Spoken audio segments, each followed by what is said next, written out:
آج ہمارے گھر قرآن کریم کے تلاوت اور زمزموں سے دور ہیں۔ ہمارے آباء اور اجداد جب صبح اٹھتے تھے تو فجر کی نماز کے ساتھ مسجدوں میں بھی اور گھروں میں بھی قرآن کریم کی تلاوت کے زمزمے سنے جاتے تھے۔ آج تو مسلمانوں کے گھروں میں اکثر صبح ہو رہی نہیں، 10-11 بجے اٹھ رہے ہیں اور پوچھ رہے ہیں مولانا یہ ادبار اور مسلمانوں پر یہ جو تو حالات کیوں آ رہے ہیں؟ یہ میرے اور آپ کے اعمال کی وجہ سے، قرآن کے چھوڑنے کی وجہ سے، فجر کی نماز کے چھوڑنے کی وجہ سے، اللہ کے حکموں کو توڑنے کی وجہ سے، رسول اللہ صلی اللہ علیہ وسلم کی سنتوں کو ترک کرنے کی وجہ سے۔ بسم اللہ الرحمن الرحیم۔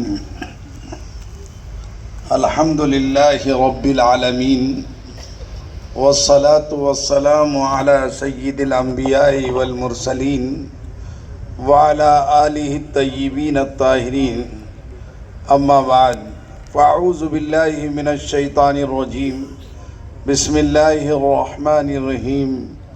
انا نحن نزلنا الذکر وَإِنَّا لَهُ لَحَافِظُونَ۔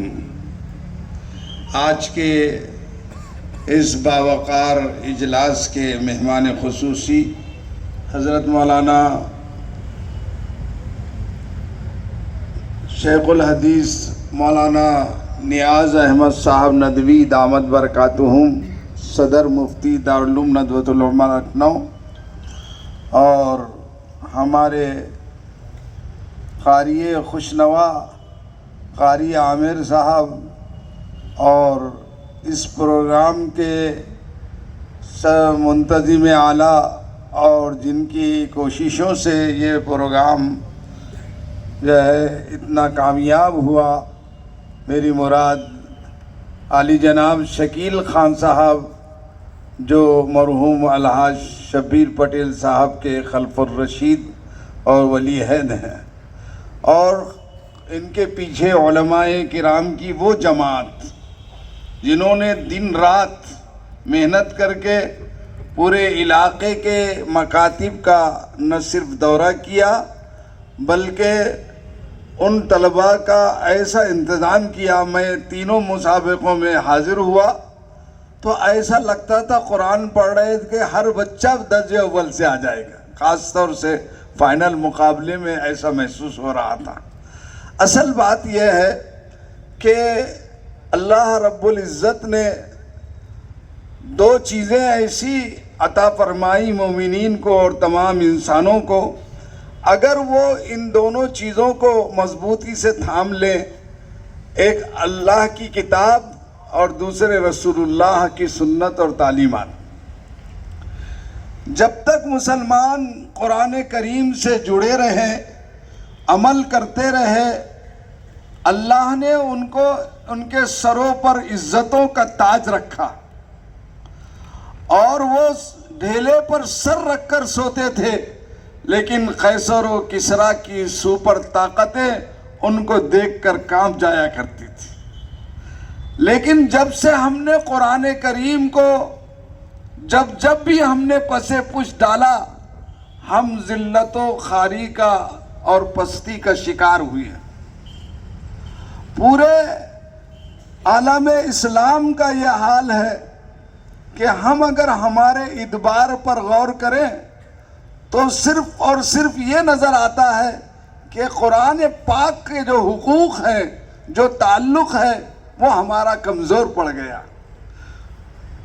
قرآن کریم میں اللہ نے قرآن کریم کے حقوق بتلائے، یتلونہ حق تلاوتی کہا، اور سیدنا حضرت ابراہیم خلیل الرحمن علیہ السلام نے 4000 سال پہلے نہ صرف نبی اکرم رسول محتشم صلی اللہ علیہ وسلم اور ان کی امت کے لیے دعا کی تھی، بلکہ حقوق قرآن کو بھی بتایا تھا۔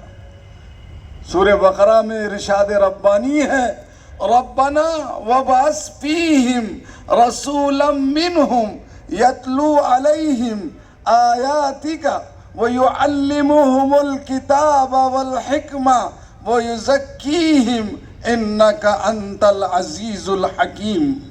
کہ اے ہمارے پروردگار، خانہ کعبہ کے پاس دعا ہو رہی ہے۔ سب سے زیادہ دعائیں قرآن کریم میں حضرت ابراہیم کی ہے۔